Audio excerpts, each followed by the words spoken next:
Mesdames et messieurs, c'est un plaisir que nous avons aujourd'hui de vous présenter la 5e étude conjointe entre la Banque cantonale, la Chambre, avec la collaboration de l'Ogstat. Si vous vous rappelez bien, la première que nous avions faite, nous avons tiré un panorama de l'économie genevoise. Nous avions ensuite fait une comparaison, nous avons mis en perspective en faisant une comparaison avec les conditions cadres de Genève et Zurich, de Bâle et Zurich. Puis nous avons mis une perspective internationale avec l'aspect international de l'économie genevoise. Enfin, un aspect régional. L'année passée, rappelez-vous, l'étude s'intitulait Le Grand Genève. Depuis, tout le monde utilise ce terme. Et puis, cette année, nous avons décidé de donner une perspective sur l'avenir avec le secteur de la formation.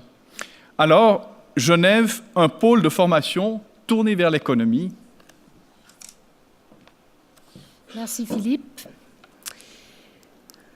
Alors, lorsqu'on parle d'économie, on pense souvent aux entreprises, aux industries, au commerce, mais rarement au secteur de la formation.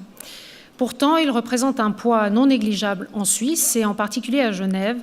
Le canton pèse lourd en nombre d'élèves d'abord, en postes d'enseignants, en métiers connexes ou encore en dépenses de fonctionnement et d'investissement. En effet, si l'on se penche sur l'enseignement post-obligatoire public et privé, tout cursus confondu, le poids économique global de la formation dispensée à Genève avoisine les 1,5 milliard de francs par année, ce qui représente près de 3,5% du produit intérieur brut cantonal. C'est donc assez conséquent. Rien d'étonnant si l'on sait, par exemple, que le nombre total d'emplois dans l'enseignement a augmenté de plus de 11% en 3 ans, entre 2005 et 2008, pour s'établir à près de 20 000. Alors, quelle est l'offre véritable de formation à Genève ? Eh bien, sa richesse et sa diversité sont incontestables, car tous les secteurs de l'économie y sont représentés et les cursus sont de plusieurs types. L'étudiant a le choix, selon ses souhaits et ses aptitudes, entre 3 variantes d'enseignement post-obligatoire, soit la formation gymnasiale, la formation de culture générale ou la formation professionnelle en système dual, c'est-à-dire en partie en entreprise ou à plein temps. Ces variantes ne sont d'ailleurs pas cloisonnées puisqu'il est possible de passer d'un cursus à l'autre par le biais d'examens complémentaires, ce qui laisse beaucoup de souplesse. Cette palette de choix dense attire également les étudiants étrangers qui représentent en moyenne 55% des troupes à Genève, ce qui est assez important, tout type d'enseignement confondu, une proportion qui atteint 80% dans les hautes écoles spécialisées. Parallèlement aux universités et HES, le choix des formations professionnelles est large, dans des domaines spécialisés tels que les arts appliqués, le commerce, la construction, la nature et l'environnement, le social et la santé, les services et l'hôtellerie-restauration, et enfin la technique. Mais que peut-on dire de l'adéquation entre l'offre de formation et la réalité économique à Genève ? Eh bien, les cursus offerts dans le canton répondent généralement aux besoins des entreprises actives dans les domaines de la finance, des parfums, de la biotechnologie ou encore des organisations internationales et des multinationales. Cependant, certains secteurs phares de l'économie genevoise, tels que l'horlogerie, la construction, la santé ou encore le trade finance, recrutent des personnes ayant suivi un cursus spécialisé dans d'autres cantons suisses ou à l'étranger. Il est quand même bon de noter que le secteur de la formation s'adapte et de nouveaux cursus font leur apparition dans ces mêmes domaines afin de suivre l'évolution du marché, récemment dans le négoce par exemple. Il est également aussi intéressant de relever que l'enseignement a fortement progressé en Suisse romande plus que dans les autres cantons suisses entre 2010 et 2011, en corrélation avec l'innovation et le dynamisme économique de la région. Quels sont les points forts du système genevois de formation ? Globalement, à Genève, comme dans le reste du pays, les jeunes adultes disposent d'un niveau de formation plus élevé que leurs aînés, en raison évidemment de la multiplicité, de la nouveauté et de l'allongement de la palette offerte. Genève est toutefois le canton suisse qui affiche le taux le plus haut de diplômés et détenteurs de maturité de hautes écoles. En effet, près de 40% des résidents genevois détiennent un diplôme de degré tertiaire, contre 30% en Suisse. Ceci grâce au fait que le canton dispose de sa propre université, d'une part, et de la main-d'œuvre étrangère qualifiée, d'autre part. Ainsi, près de la moitié des diplômés de niveau master ont trouvé un emploi en Suisse entre 2008 et 2010.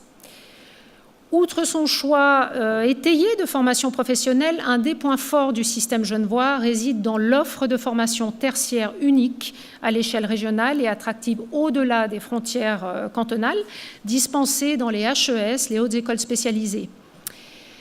Autre point fort encore, la formation continue. Genève a fait office de pionnier dans le domaine, avec notamment l'introduction d'une loi portant sur la validation des acquis en 2001 et le premier label suisse de formation continue. Fort de ces atouts, quels autres constats peut-on établir en matière d'éducation à Genève? Si la palette de formation y est riche, on constate hélas que plus de 1000 jeunes sortent chaque année momentanément ou définitivement du système de formation sans diplôme. Avec un taux d'échec de près de 27% première année d'études gymnasiales, le canton se situe pourtant dans la moyenne nationale des abandons, redoublements ou autres changements de formation. Face à cela, les écoles de culture générale offrent notamment une alternative intéressante. Elles ont d'ailleurs connu un succès grandissant entre 2005 et 2009 avec 900 inscrits. Autre perspective éducative, la filière d'apprentissage, pilier central de la formation en Suisse, qui est malheureusement un peu délaissée à Genève. Le canton compte 25% d'apprentis contre 70% au plan national. C'est dommage, lorsqu'on sait que 90% des diplômés d'apprentissage trouvent un emploi dans les 6 mois qui suivent l'achèvement de leur diplôme. Un succès qui tient notamment à l'efficacité du partenariat entre les entreprises et l'État pour assurer la qualité de l'enseignement. En Suisse, il faut savoir que 40% du coût de l'éducation des jeunes est à la charge des entreprises au travers de l'apprentissage. Relevons quand même une augmentation du nombre de places d'apprentis à Genève, plus 7% entre 2010 et 2011, un signe encourageant à développer encore. Je passe la parole maintenant à Philippe Meyer qui va nous parler des perspectives et des améliorations à amener dans le domaine. Merci. On commence directement avec l'apprentissage. Alors, Hélène vous l'a dit, c'est là qu'on pêche un petit peu à Genève par rapport au reste de la Suisse. Rajoutons quand même 2 autres choses en faveur de l'apprentissage. C'est que pendant l'apprentissage, finalement, les apprentis apprennent aussi à travailler en équipe. Et puis ça, c'est très recherché par les employeurs. Ils s'imprègnent aussi de la culture très forte qu'on a en Suisse, qui est caractérisée par une forte valorisation du travail, ce qui fait véritablement la force de notre économie. Maintenant, alors, dans cette étude, on voit qu'il y a 2 pistes pour améliorer justement le système d'apprentissage. D'abord, le renouveau de l'apprentissage qui doit être encouragé en facilitant l'insertion dans cette voie de formation professionnelle de jeunes en échec scolaire. C'est là qu'il faut mettre l'accent. Et puis, deuxième piste, il faut diffuser encore plus largement l'information sur les passerelles qui permettent de poursuivre des études par la suite. Ensuite, eh bien, on a les langues. Alors à Genève, en Suisse, on dit toujours on gagne 1 franc sur 2 à l'étranger. On peut dire alors qu'un job sur 2 demande de pratiquer l'anglais ou une autre langue étrangère.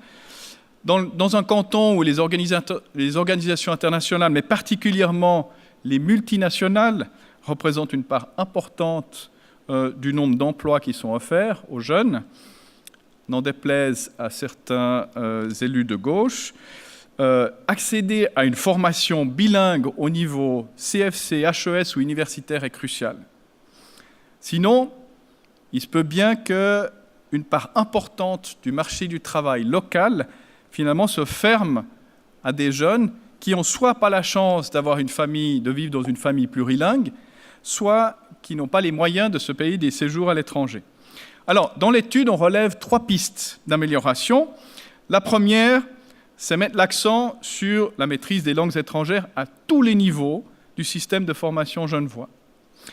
La deuxième, c'est augmenter le nombre de places offertes au collège dans des cursus de maturité bilingue.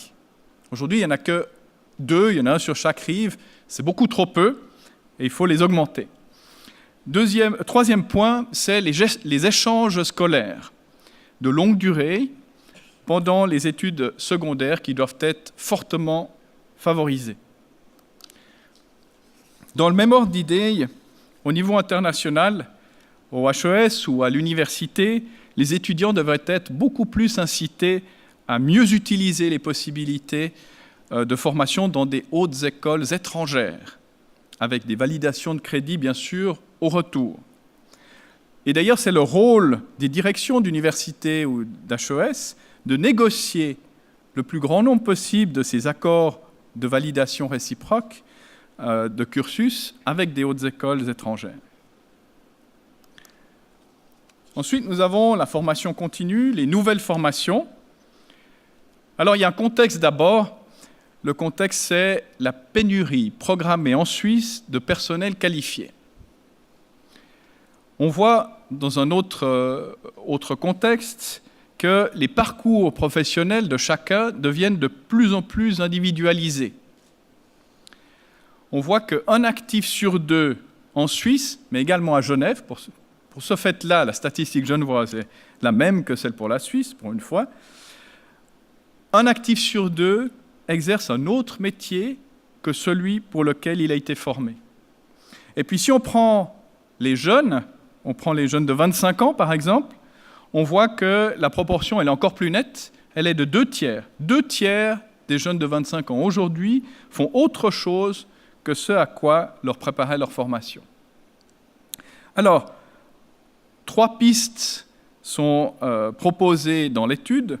La première, c'est bien sûr stimuler encore davantage la formation continue.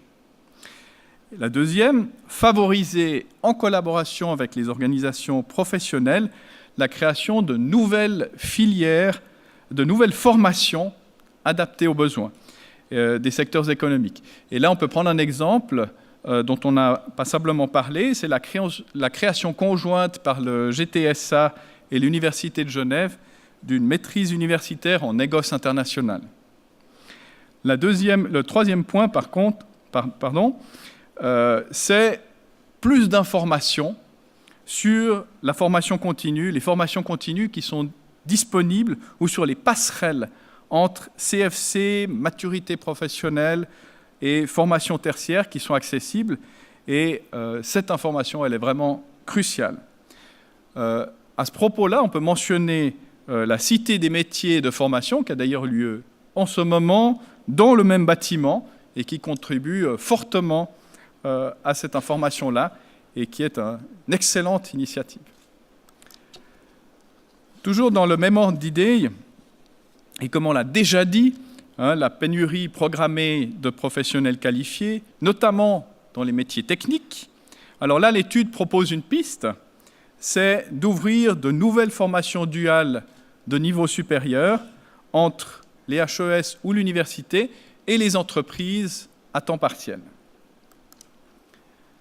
Les ingénieurs, on en a déjà un petit peu parlé, mais c'est vrai, on parle beaucoup de l'horlogerie, mais pas seulement, dans tous les autres secteurs de l'industrie à Genève, en Suisse aussi d'ailleurs, même en Europe, ces secteurs sont affectés par une pénurie d'ingénieurs. Il n'y a pas de jeunes suffisamment intéressés par les filières techniques de formation. Et là, l'étude propose une piste, que les élèves qui entrent dans l'enseignement post-obligatoire soient beaucoup plus sensibilisés à la future pénurie d'ingénieurs et de techniciens. Un seul exemple, une anecdote peut-être, c'est qu'aujourd'hui, la Chine forme plus d'ingénieurs que tous les autres pays réunis. Si on veut éviter les permis de travail, il faudra peut-être former des jeunes chez nous. L'avenir du secteur de la formation. Alors, d'abord, ce secteur est bien reconnu en Suisse, puisque le 1er janvier prochain, le département fédéral de l'économie va devenir le département fédéral de l'économie, de la formation et de la recherche. Et il va inclure un nouveau secrétariat d'État qui s'appellera le secrétariat d'État à la formation, à la recherche et à l'innovation. Alors, on a vu les 2 éléments clés de la spécificité de la culture suisse qui fait cette qualité de la formation, la valeur importante à l'acquisition de compétences professionnelles au travail, et puis l'efficacité du partenariat public-privé dans la formation. Mais, encore une fois, le secteur même de la formation va être soumis à une très forte pénurie de personnel qualifié. Et donc, aujourd'hui déjà, il dépend de plus en plus de main-d'œuvre qui est bien formée, qui est étrangère, et notamment dans les spécialités techniques. La piste que propose l'étude pour ce problème-là, c'est de favoriser la poursuite d'études supérieures jusqu'au doctorat par un plus grand nombre de jeunes. Enfin, si on considère 4 points de cette étude, le premier, c'est que les besoins en formation augmentent. Le monde change de plus en plus vite, le centre de gravité se déplace et l'avenir appartient à ceux qui savent s'adapter. Deuxième considérant, sur le plan régional, la population du Grand Genève augmente. Troisièmement, la Confédération anticipe une élévation générale du niveau de formation en Suisse. Et enfin, comme on se répète encore une fois, la pénurie annoncée de personnel qualifié.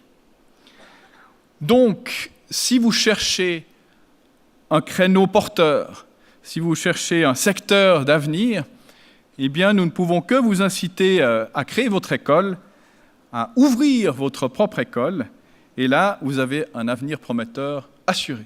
Merci de votre attention.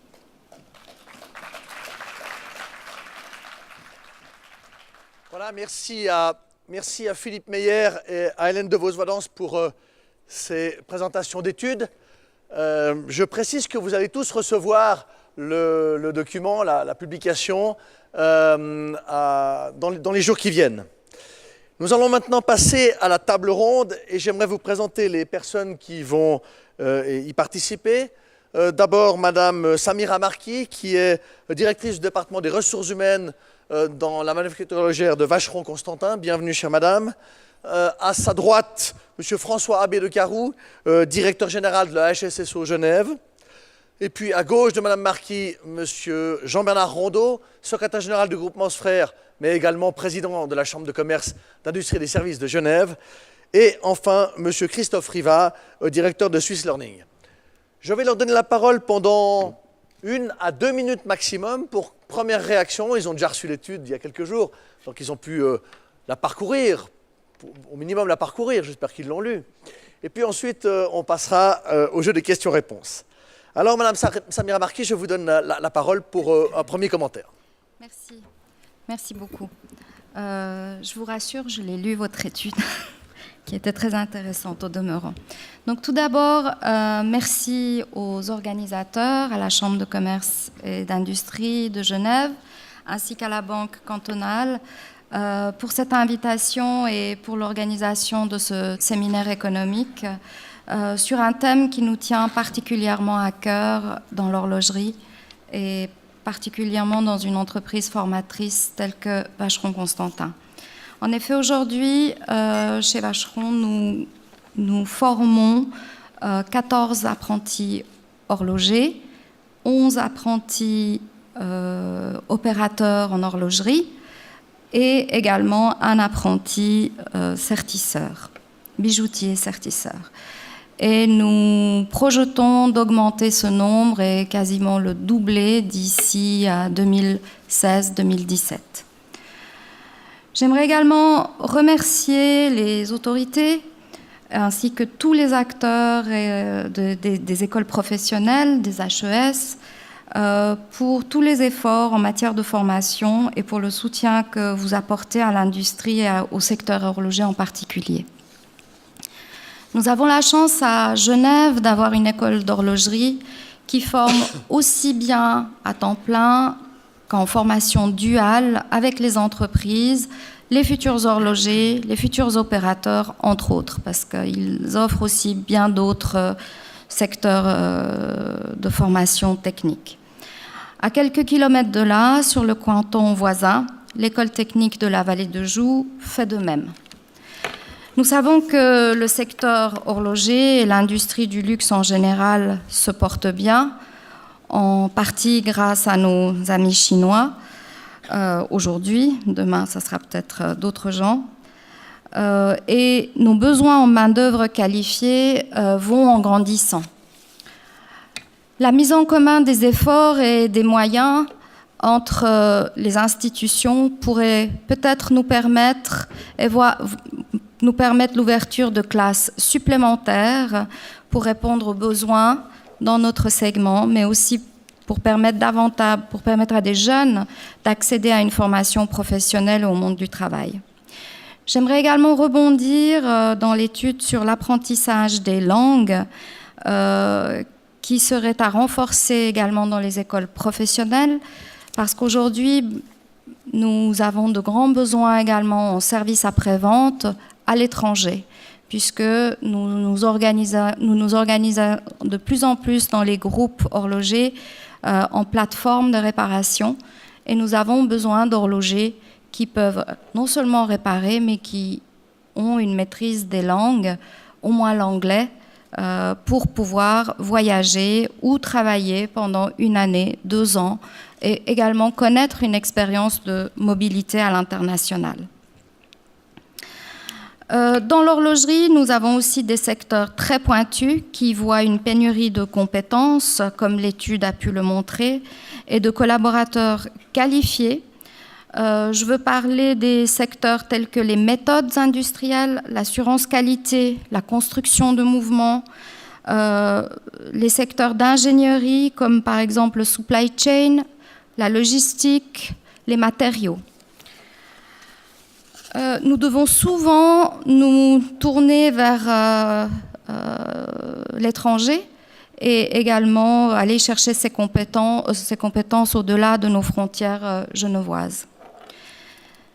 On sait que ce qui fait notre différence, ce qui fera notre différence à l'avenir, c'est notre matière grise pointue et spécialisée. Et l'industrie suisse s'est toujours distinguée, développée par sa capacité d'innovation et d'adaptation, et l'horlogerie en est un très bon exemple. Nous devons par conséquent continuer à tendre vers cette excellence technique et technologique qui nous caractérise, continuer à investir dans la formation, dans la recherche, dans l'enseignement en général et à tous les niveaux. C'est une responsabilité commune entre le privé et le public, et nous en sommes convaincus chez Vacheron Constantin. Et cette collaboration est essentielle à notre rayonnement économique, au développement du bassin de l'emploi, de nos compétences à Genève, mais aussi en Romandie. Merci. Merci Madame Marquis pour ces propos. Je donne maintenant la parole à François Bédecarroux pour un commentaire. Alors, je dirais que c'est un excellent rapport. Il y a 2 choses qui m'ont frappé dans ce rapport. Il y a beaucoup de choses, mais je retiendrai 2 choses. La première, c'est l'importance économique du secteur de la formation. Alors, le rapport, et ça a été rappelé, met en évidence effectivement le montant des dépenses liées à la formation par rapport au total des dépenses au produit intérieur brut. Ça représente 3,5%. Mais je dirais l'impact économique va au-delà de ces 3,5%. La formation est avant tout un investissement.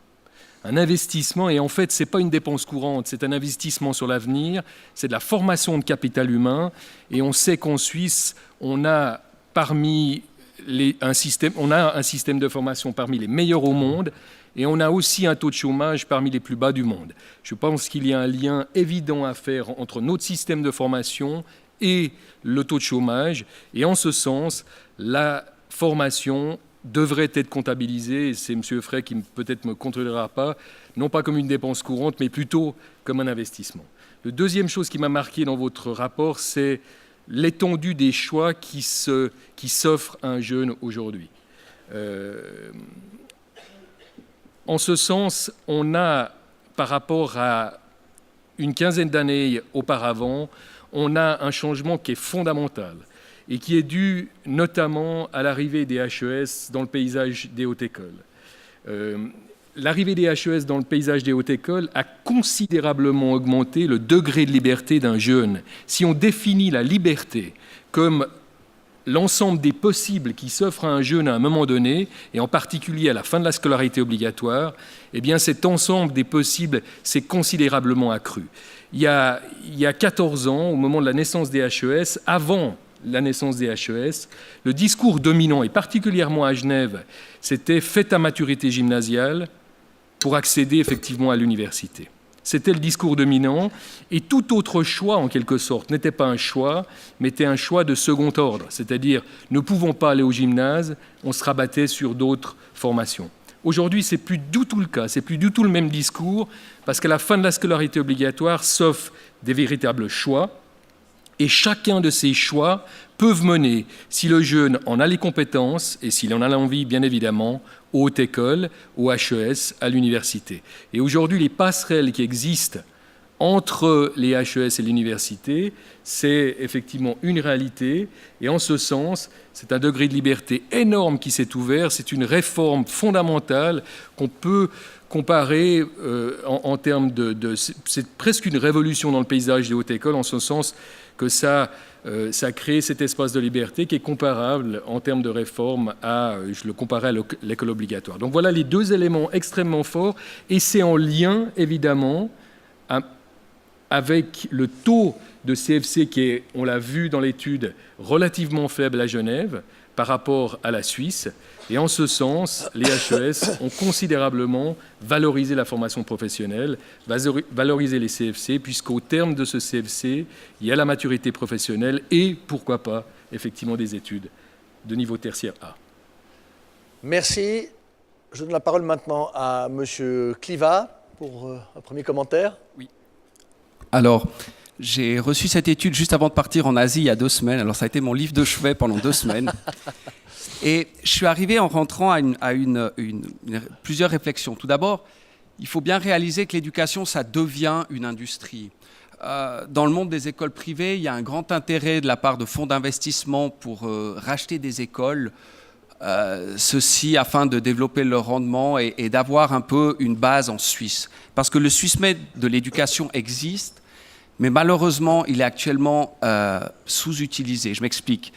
Je pense qu'à Genève, à cette période un petit peu d'instabilité, où les banques sont un petit peu décriées, où il y a quelques licenciements, si le politique se remettait un peu en question et puis disait, voilà, maintenant, Genève va devenir une place, un pôle d'excellence en éducation, comme peut être le Qatar ou Abu Dhabi ou Dubaï au Moyen-Orient, en mettant des conditions cadres pour accueillir des universités, qu'elles soient anglo-saxonnes ou asiatiques, et faire venir ces étudiants chez nous, ça, ce serait une piste. Et l'autre, mais c'est un peu difficile sur Genève de convaincre les gens, mais de vendre nos produits, de vendre des diplômes qui soient universitaires ou HES en anglais, comme le font très bien les anglo-saxons. Donc c'est cette piste un petit peu économique, je pensais qu'il fallait peut-être un petit peu développer dans ce rapport. Parfait, merci. On termine ce premier tour de table avec M. Jean-Bernard Rondeau. Alors je vous laisse la parole, Monsieur le Président. Écoutez, je vais faire j'ai regardé cette étude, j'ai lu cette étude sous 2 angles. 2 angles m'ont intéressé. Le premier, c'est l'apprentissage. J'ai passé une première partie de ma vie en France. Et c'est pour ça que pour moi, l'apprentissage, je suis particulièrement sensible à l'apprentissage. C'est une vraie réalité en Suisse. Je trouve qu'il est important, ce qui a été souligné tout à l'heure dans l'étude, c'est de bien montrer les passerelles et de bien continuer à valoriser l'apprentissage en Suisse et de bien montrer les passerelles pour un jeune futur, dans le sens où il peut évoluer, il peut se rendre compte qu'il peut évoluer et qu'il n'est pas bloqué dans son domaine et qu'il va même pouvoir passer une maturité commercial, professionnel s'il veut, s'il le souhaite. Je dirais lié à ça, il est important, vu du côté employeur, que les entreprises essayent de développer l'apprentissage dans leur mur. Nous, par exemple, je sais que notre groupe s'engage à garantir un emploi pour chaque apprenti qui finit son cycle dans nos murs. Il est bien évident que nous sommes assez exigeants à l'entrée dans la sélection de nos apprentis. Mais je trouve que c'est vraiment un domaine très très important. La deuxième chose qui est très importante, ce sont les langues. Je dois vous faire un aveu, j'ai toujours dit à mes enfants, vous pouvez faire les études que vous voulez, depuis tout petit, je leur ai toujours dit, vous ferez les études que vous voulez, mais il y a une chose qui est sûre, c'est que vous devez savoir parler des langues. J'ai aujourd'hui mes 3 enfants qui parlent chacun 2 autres langues, en plus de leur langue maternelle et paternelle, puisque les parents étaient tous les 2 de langue française, donc on ne leur a pas offert, on leur a pas donné la possibilité dès l'enfance d'avoir une deuxième langue, et aujourd'hui ils sont tous les 3 trilingues. Et je trouve que c'est indispensable. Et je peux que recommander que l'on trouve les moyens de développer encore plus les langues. Par rapport à cette étude, j'ai aussi 2 remarques. Une première, quand vous la lirez, vous verrez, faites attention aux comparaisons. Il y a des chiffres, par exemple, dans les diplômés, on se surprend dans l'étude en disant que, tout compte fait, on n'a pas assez de diplômes supérieurs et qu'on est à peu près dans la moyenne française. Ce qu'il faut savoir, c'est qu'en France, il n'y a pas vraiment d'apprentissage. Donc, en dehors d'un diplôme en France réel, si vous n'avez pas ce diplôme universitaire, vous n'avez rien. Parce que malheureusement, l'apprentissage n'est pas considéré. Donc, il faut aussi replacer le pourcentage de diplômés universitaires avec le pourcentage d'apprentis, parce que c'est une réelle formation ici en Suisse. Et puis, une autre chose que je voudrais vous faire remarquer, c'est que, qui n'est pas dans l'étude, mais qui est de mon expérience personnelle, c'est un jour un consultant français qui venait, qui nous faisait une formation interne à l'intérieur de nos grands magasins et qui m'a dit, vous savez, ce qui est exceptionnel ici en Suisse, c'est que la formation professionnelle continue à l'intérieur de l'entreprise, elle est volontaire. En France, vous savez qu'on a un pourcentage du chiffre d'affaires qui est consacré automatiquement à la formation professionnelle. Résultat, personne ne s'en occupe. C'est-à-dire qu'on doit dépenser de l'argent pour la formation professionnelle et on le fait mal. Et il nous a dit, la grande force que vous avez, vous, en Suisse, c'est que si vous ne voulez pas le faire, vous ne le faites pas. Mais ceux qui le font comme ils le décident eux-mêmes de consacrer un budget, ils le font avec volonté, enthousiasme, et ils essaient d'avoir la réussite. Et je crois que c'est aussi des éléments très importants qui font la force et le succès de notre formation et de notre emploi, comme vous l'avez dit tout à l'heure. Merci. J'ai une première question à poser à François Bedecarou. Au fond, vous avez mis en exergue les passerelles entre l'HES et les universités, mais est-ce que ça ne trouble pas un petit peu l'image? Est-ce que ça ne trouble pas un petit peu la mission de l'université telle qu'on la connaissait il y a encore une dizaine d'années? D'abord, les HES et les universités, les écoles polytechniques fédérales, on a des missions très complémentaires. Il y a seulement sur certains champs, par exemple le domaine de la gestion, où effectivement on peut se poser la question, quelle est la différence entre une formation HES en gestion et une formation HEC à l'université? Mais sinon, on a des formations extrêmement différentes, c'est-à-dire qu'on forme à des métiers qui sont complètement différents. Et même dans des champs qui sont très proches, le domaine de la gestion, on doit être complémentaire. Le titre, je rappelle qu'en HES, le titre professionnalisant, celui qui mène au marché du travail, c'est le titre de bachelor. Plus de 80% de nos jeunes bachelors vont sur le marché du travail. À peu près 15% vont poursuivre des études à un niveau master. Alors qu'à l'université, la proportion, elle est complètement inverse. Avec un bachelor, vous n'allez pas sur le marché du travail, vous poursuivez avec un master, et c'est le master qui est à l'université le titre professionnalisant. Alors, après, et c'est ça tout l'intérêt du système, c'est qu'il y a ces passerelles, c'est-à-dire qu'avec un bachelor HES, vous pouvez aller suivre un master dans une université, et pourquoi pas même aller jusqu'au doctorat. On a aujourd'hui, après 15 ans de recul, c'est l'âge des HES, des success stories qui sont extraordinaires, parce qu'on a des jeunes qui ont commencé par un CFC, avec une maturité professionnelle, qui ont fait un bachelor dans une HES, qui ont fait un master ensuite dans une université, et aujourd'hui qui terminent un doctorat. Donc évidemment, il ne faut pas amener les jeunes à tous faire ce parcours, ce n'est pas le but, mais le fait que cette possibilité existe pour un jeune, quelques-uns, ça c'est extraordinaire. Merci. Monsieur Kliva, au fond, notre étude ne fait pas de mention de comparaison internationale. Il y a quelques comparaisons fédérales. Madame de Vos-Wadans expliquait tout à l'heure qu'on voyait par exemple le taux de jeunes qui prennent la voie de l'apprentissage est plus élevé en Suisse qu'à Genève. Mais vous qui avez une grande expérience dans le domaine international, avez-vous observé des pratiques à l'étranger dans le domaine de la formation ou des filières ou des processus qui pourraient être applicables dans notre pays ou dans notre cursus de formation et qui manqueraient à Genève ou qui manqueraient en Suisse? Alors, pour un domaine que je connais, soit l'éducation secondaire, je pense que ce qui ressort également de l'étude, ce qui a déjà été dit, c'est l'apprentissage des langues. Je pense qu'à ce niveau-là, on a beaucoup à apprendre au niveau des pays nordiques qui amènent les jeunes, qui envoient les jeunes à l'étranger pour apprendre des langues différentes. Et on voit quand on va en Hollande ou en Allemagne, les gens parlent beaucoup mieux l'anglais qu'ici à Genève. Et il y a une chose qu'on pourrait un petit peu s'inspirer, c'est de cette éducation un petit peu anglo-saxonne qui est très à tendance actuellement, qui est un peu outside of the box, c'est-à-dire vous sortez des salles de classe, vous allez vous confronter à la réalité en faisant des choses de charité en Afrique ou en allant vraiment des échanges, passer 6 mois au Mexique ou 6 mois en Chine. Ceci devrait faire partie intégrante du cursus scolaire, d'autant plus que la Suisse n'est plus un îlot, puis maintenant on voyage en 12 heures n'importe où dans le monde. Alors vous êtes en tout cas deux à avoir parlé de l'apprentissage des langues. Ce matin, nous avons présenté à la presse également cette étude et il y avait une question sur les annonces d'emploi où on demandait le suisse allemand. Et au fond, alors c'est un éternel débat en Suisse, bien évidemment, de savoir si la deuxième langue qu'on apprend doit être l'allemand ou l'anglais, ou pour un suisse alémanique, le français ou l'anglais. Au fond, quelle est votre vision des choses? Est-ce qu'on devrait certes travailler la langue maternelle française? D'ailleurs, quelqu'un par Twitter me disait il y a quelques minutes qu'il faudrait aussi travailler sur le français parce que souvent il y a des carences dans la langue maternelle. Mais quelle est l'approche, au fond, la plus pragmatique pour vous? Est-ce qu'on devrait définitivement parler en anglais qu'un Zurichois? Bon, moi, étant moitié suisse-allemand, c'était d'abord le suisse-allemand, mais je pense qu'actuellement, je ne savais pas, je n'avais pas vu que c'était suisse-allemand. Au niveau je pense au niveau de la cohésion nationale et de la compréhension, je pense que l'allemand est essentiel. Au niveau personnel, si je ne parlais pas le suisse-allemand ou l'allemand, c'est quand même difficile. Je pense que de savoir les langues nationales, c'est très bien. Puis l'anglais l'anglais actuellement est naturel. Tout le monde parle l'anglais, ou va le parler dans 10 ans. Alors revenons maintenant à nos deux chefs d'entreprise qui sont participants à cette table ronde.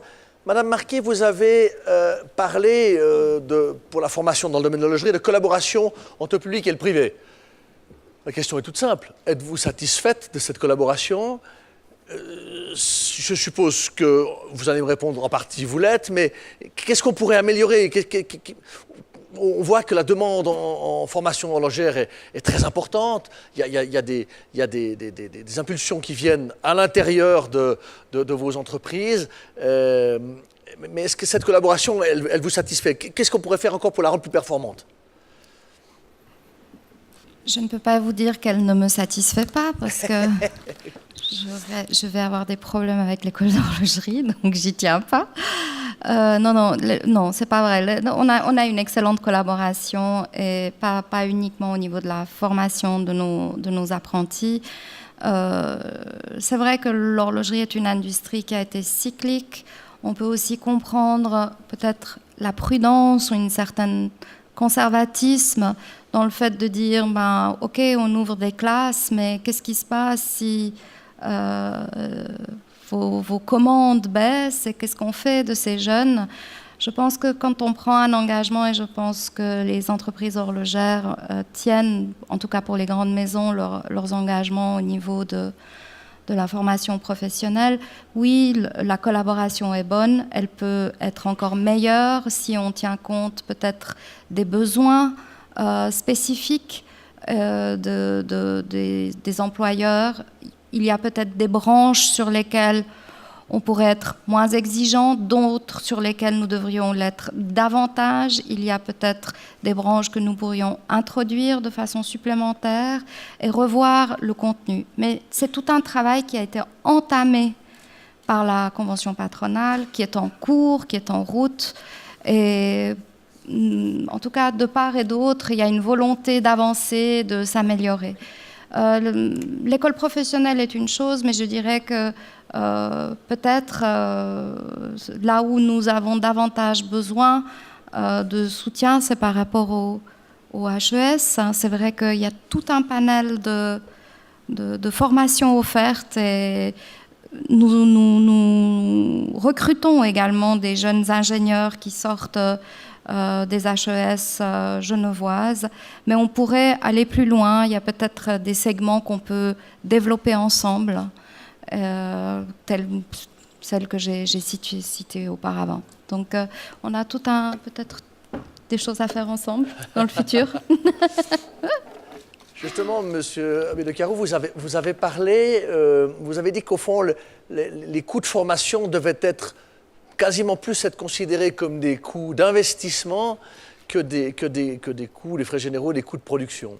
Ça veut dire que les entreprises devraient, selon vous, imaginer avoir dans leur plan budgétaire, dans le chapitre des investissements, la formation ?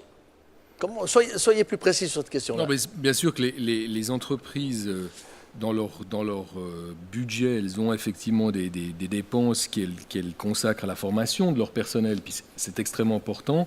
C'est notamment la formation continue. Mais pas seulement la formation continue, parce qu'on a aussi beaucoup de jeunes qui suivent d'une formation bachelor ou master en emploi. Donc ils sont en entreprise et donc pour l'entreprise, et je ne vais rien apprendre aux chefs d'entreprise qui sont ici, effectivement les dépenses de formation pour développer le capital humain de leur entreprise, c'est très important. Mais je dirais c'est aussi une mission de la collectivité, c'est ce que je voulais dire, c'est que les dépenses de formation pour une société, une collectivité, c'est extrêmement important.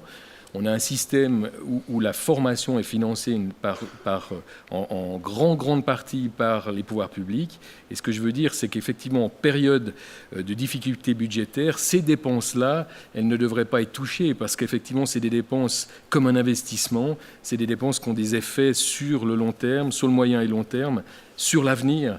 Et on voit que le système suisse, qui est effectivement un très bon système, où effectivement les dépenses, les pouvoirs publics ont pris une attention toute particulière à ces formations, notamment la formation professionnelle, a des effets évidemment sur l'emploi, et ça c'est une richesse extrêmement précieuse pour un pays comme la Suisse. D'accord, merci.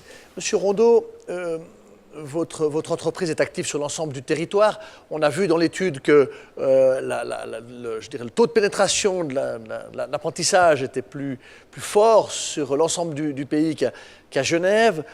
Qu'en est-il dans le commerce de détail ? Est-ce qu'au fond, ces différences d'une région du pays à l'autre, vous les observez dans la branche du commerce de détail ? Et qu'est-ce que ça amène comme complications ou comme difficultés à Genève en particulier ? On a deux types de problèmes. Le premier, c'est effectivement le niveau qualitatif des jeunes qui se présentent en apprentissage. Malheureusement, souvent, ils sont d'un niveau très faible, très faible. Je pense en particulier à Genève. C'est vraiment le cas de Genève. L'autre problème, c'est que de par sa structure, Genève, effectivement, a pendant longtemps, était un peu, les jeunes ont été attirés par tout ce qui était autour de la banque ou finance dans le sens large, maintenant dans l'horlogerie. Donc ils sont attirés par des métiers qui pour eux sont plus valorisants que le commerce de détail. Ça fait partie de la loi. Je dirais c'est la nature qui fait ça. Ça nous pose pas trop de problèmes. La seule chose, c'est qu'il faut qu'on doit arriver à leur montrer tout l'intérêt du commerce et tout l'intérêt de ce qu'on peut leur offrir dans la continuité, dans le temps, surtout dans l'évolution. C'est pour ça qu'on a un département de formation continue au travers dans notre entreprise très développé et qui s'occupe énormément de ce problème, de leur montrer qu'il peut y avoir une évolution. Et je dirais... Je vous donne un chiffre que je n'ai pas vérifié, mais qui ne doit pas être loin de la vérité. Aujourd'hui, 75% de nos directeurs de magasins sont sortis de l'apprentissage. Et ça ne nous pose aucun problème.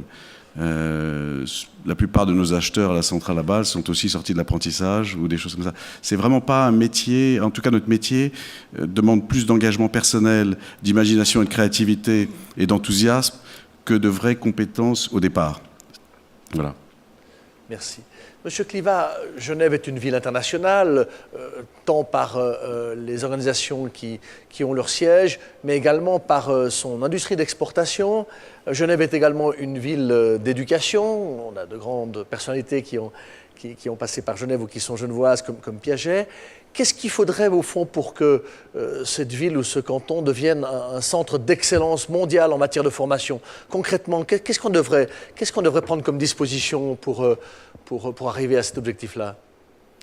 Comme je disais tout à l'heure, en faisant venir des universités ou des centres étrangers qui viennent en Suisse, qui investissent, des conditions cadres comme toute entreprise, comme en mettant à disposition des terrains ou en mettant à disposition, je ne sais pas, des conditions cadres qui font venir une université ou une école comme une autre industrie. On a une marge de manœuvre donc selon vous? Tout à fait.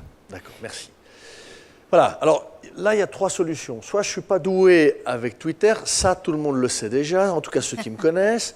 Soit vous n'êtes pas tous équipés, soit vous n'avez pas de questions à poser. Mais ça m'étonnerait. C'est pour ça qu'on va quand même utiliser le micro.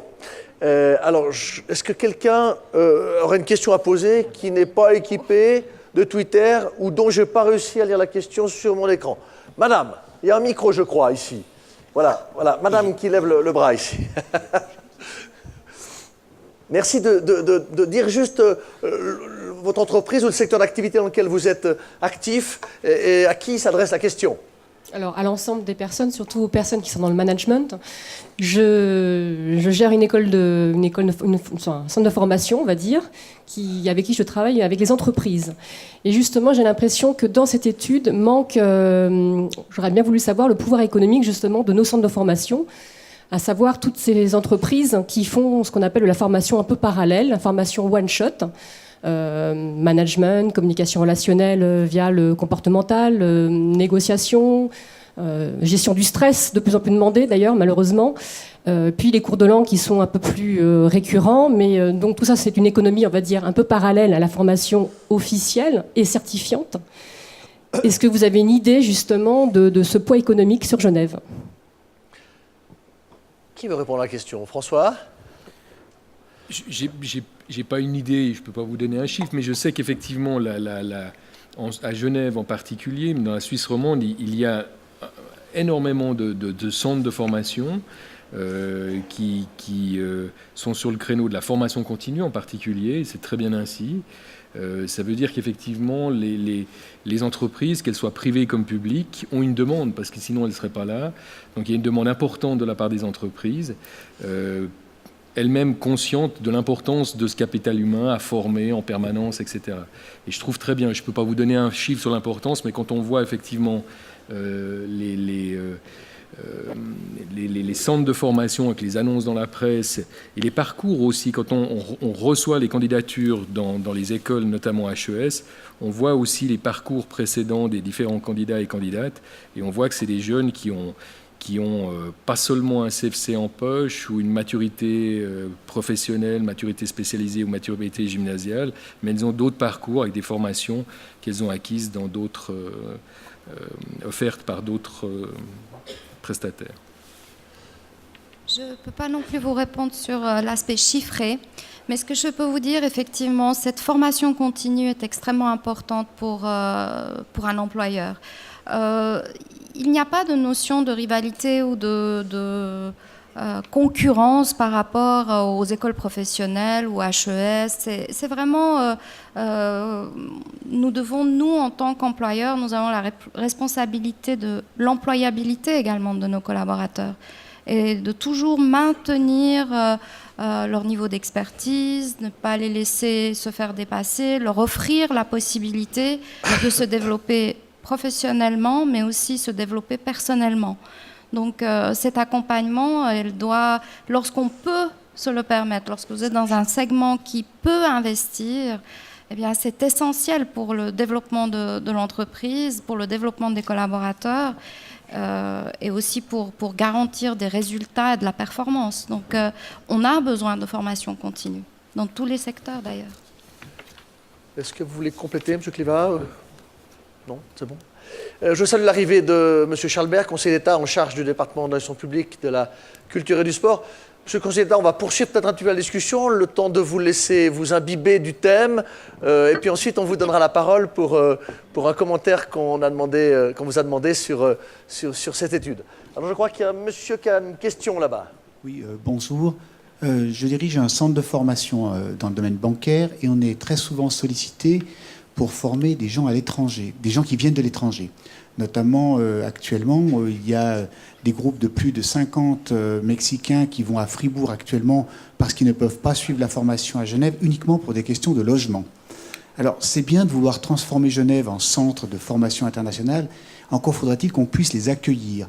Et une des pistes qui serait envisageable serait que ces étrangers qui obtiennent un visa pour venir sur une formation à Genève puissent résider en France voisine, chose qui est pour l'instant impossible.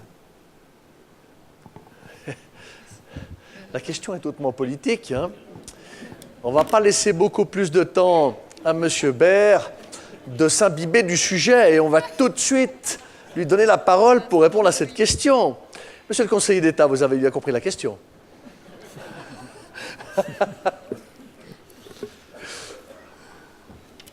Comme vous le savez, les constructions de logements ont marqué le pas statistiquement ces dernières années. Tout le monde a pu le vérifier. Les conséquences en sont connues. Et notamment, la priorité du Conseil d'État a consisté au cours des derniers mois et dernières semaines à trouver un accord avec les communes, tout particulièrement en ce qui concerne donc le plan directeur cantonal, à savoir les perspectives de construction, puisqu'il est effectivement particulièrement important qu'on puisse arriver à tenir un minimum de nos engagements, notamment prévus dans le projet d'agglomération, et nous en sommes très loin aujourd'hui, sachant qu'en 2011, à la fin de l'année 2011, on avait obtenu de tête avec 1046 logements le record négatif pratiquement depuis un demi-siècle en termes de construction. Donc ça veut dire que l'urgence est là, que l'urgence est telle qu'elle entrave tout projet d'installation de société à un véritable plan d'offensive en matière de formation, et que les discussions avec les autorités voisines, notamment donc françaises de la région, puisque c'est la question, sont quand même relativement difficiles en la matière, puisque nous ne tenons pas aujourd'hui nos engagements. Donc prétendre exiger que les autres, d'une manière générale, accueillent les gens sur leur territoire que nous avons pris l'engagement de loger, il y a des éléments suffisamment difficiles à évoquer, parce que notamment les questions, vous le savez bien, de renchérissement de loyers et de disponibilité de logements sont particulièrement marquants pour la France voisine, en sachant que celle-ci, au cours des 10 dernières années, a pratiquement cru de 2% par an, alors que nous en sommes à 1% pour Genève en moyenne. Voilà, alors maintenant vous voilà imbibé du sujet. On va officiellement donner la parole au conseiller d'État. Monsieur le conseiller d'État, vous pouvez parler soit depuis la place assise, soit depuis le pupitre qui est ici. Je vous laisse le choix pour votre commentaire général sur cette étude que nous avons publiée avec la Banque cantonale et l'Ogstat. Sentez-vous libre, là-bas, très bien. Prenez place. Alors.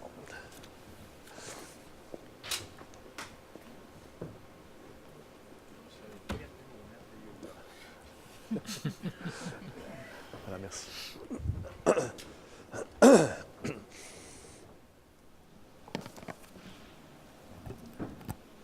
Voilà, mesdames et messieurs, merci de cette invitation, particulièrement donc à la Chambre de commerce et d'industrie et à la Banque cantonale, qui ont pris, au-delà de cet événement, l'initiative donc de commanditer, de réaliser, de coéditer une étude relativement importante qui fait une synthèse intéressante en matière de formation, qui donne évidemment lieu non seulement à des commentaires, à des analyses, mais surtout, je crois, un débat qui doit être évidemment synonyme de perspective.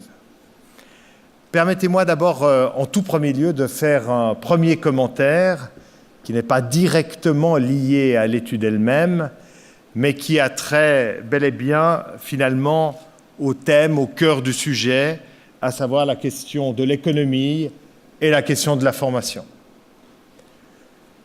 Et j'aimerais, à cet égard, attirer votre attention sur le fait que la question de l'activité économique, comme la question de la formation, de sa place, de son importance, finalement relève d'un débat majeur, à savoir pour nos sociétés la capacité de création de richesses, la capacité, à partir de la création de richesses et de développement, de former dans une perspective où la société est capable, en elle-même, en s'ouvrant, de développer des perspectives d'avenir qui dépendent en premier lieu, en tout premier lieu, de ses propres capacités.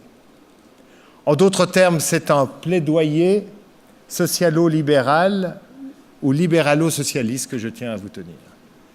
Je ne crois pas que l'avenir doit s'enfermer, comme trop souvent le débat politique nous y renvoie, dans un débat entre la rente du capital et la rente sociale.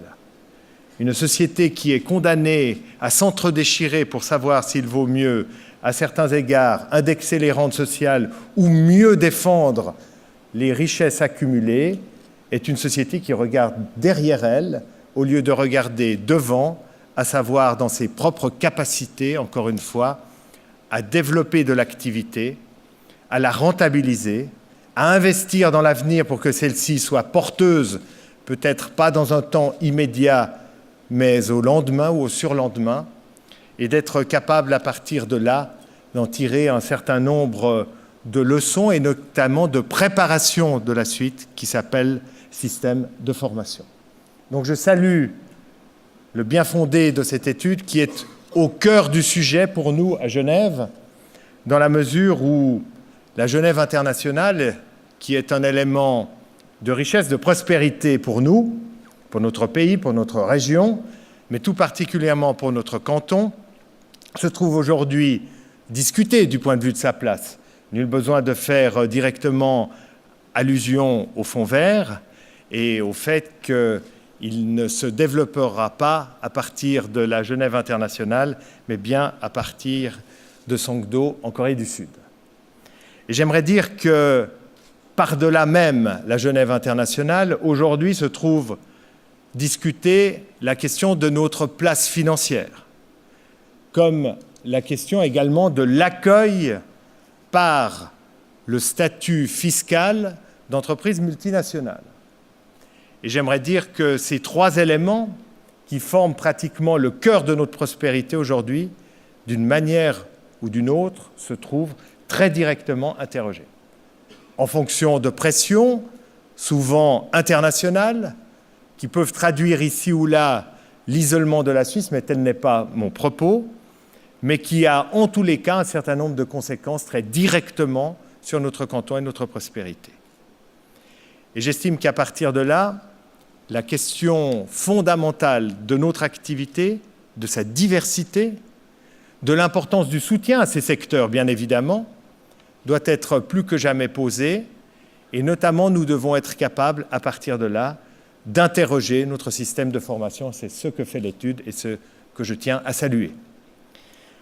Mon premier commentaire sur l'étude, c'est dire que le rendez-vous est bien trouvé puisque nous sommes dans le cadre, au sens large, de la Cité des métiers, d'un événement, au cœur d'un événement, qui met en lumière, en évidence, notre système de formation professionnelle. Notre système de formation professionnelle qui est non seulement le cœur de la Cité des métiers, mais le cœur de notre système de formation. Et c'est lui qui est directement en prise avec l'économie.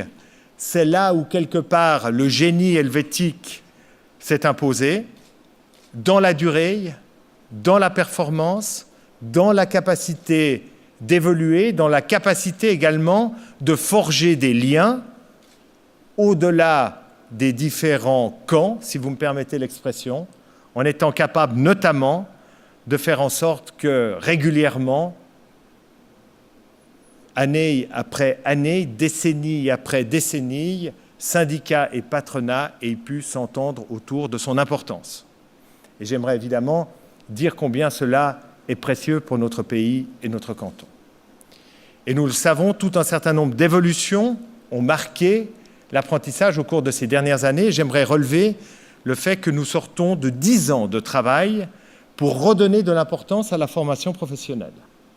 Je dis bien de 10 ans, c'est au début des années 2000 que véritablement les partenaires sociaux, avec les pouvoirs publics, ont repris un certain nombre d'initiatives pour faire en sorte que dans la Genève tout tertiaire, si vous me permettez l'expression, même si cela est un peu abusif, eh bien, retrouve l'énergie et la conscience nécessaires à redonner à l'apprentissage une place de force dans notre système de formation en matière de promotion des acteurs au niveau de ce pan de la formation de notre canton.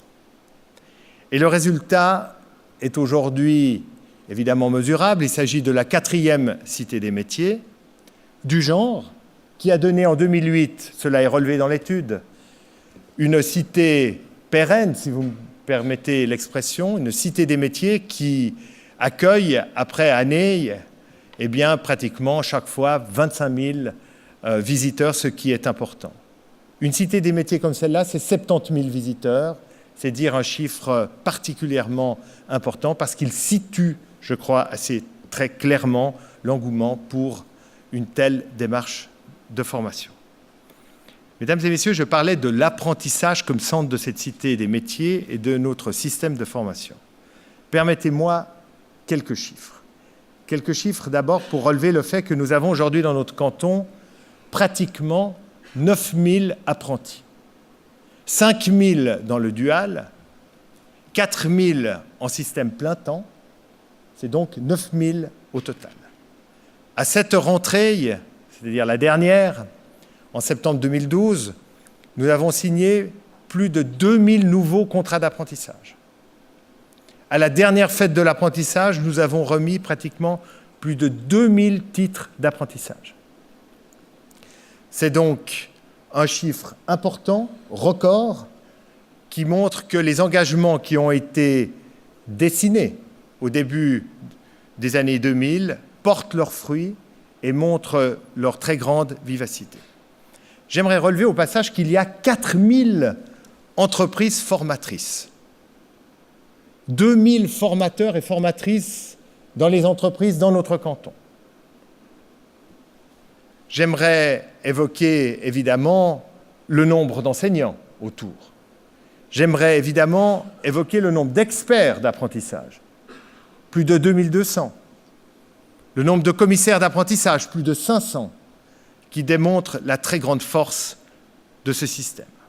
Aujourd'hui, il n'y a pas de contrat d'apprentissage qui n'ait pas trouvé preneur. C'est dire qu'il y a l'importance qui est donnée par tous, d'abord par les partenaires sociaux, mais également par les pouvoirs publics, pour faire en sorte que ce système d'information soit tourné vers l'avenir. Il ne s'agit pas seulement de quantité, de chiffres, mais de qualité également. Nous avons pratiquement complètement réformé au niveau fédéral, mais également au niveau cantonal, tout ce qui a trait à la formation professionnelle, notamment à travers les différentes réglementations des différents métiers. Plus de 300 qui ont été pratiquement passés en revue, pour aujourd'hui avoir pratiquement 120 métiers qui sont accessibles par l'apprentissage, ce qui évidemment est un chiffre particulièrement important. Et puis ce travail de qualité, c'est également la transformation de notre système de formation avec la création de 7 pôles de formation professionnelle dont vous avez vu la trace dans la Cité des métiers, par des regroupements de métiers qui donnent également tout son sens à ce que peuvent être des passerelles d'un métier à l'autre, ce qui peut être partagé également au niveau des entreprises, au niveau de ce qui est également échange entre les entreprises, ce qui est bien évidemment tronc commun du point de vue des exigences des élèves.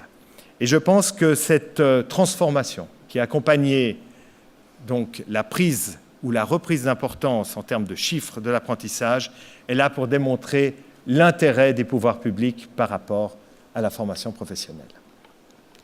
Mesdames et messieurs, la formation professionnelle est un élément qui est un élément central du dispositif, le cœur de notre système de formation. Il n'en demeure pas moins qu'il s'insère après l'école obligatoire et qu'il s'insère également à côté d'autres filières qui sont régulièrement débattues, et notamment à travers les chiffres de votre étude, ce que notamment Monsieur le conseiller fédéral Schneiderman, qui nous a fait l'honneur de venir ouvrir la Cité des métiers, a eu également l'occasion d'évoquer récemment dans la presse dominicale. Et la question des chiffres est évidemment un débat important sur lequel je vais prendre quelques minutes pour les commenter.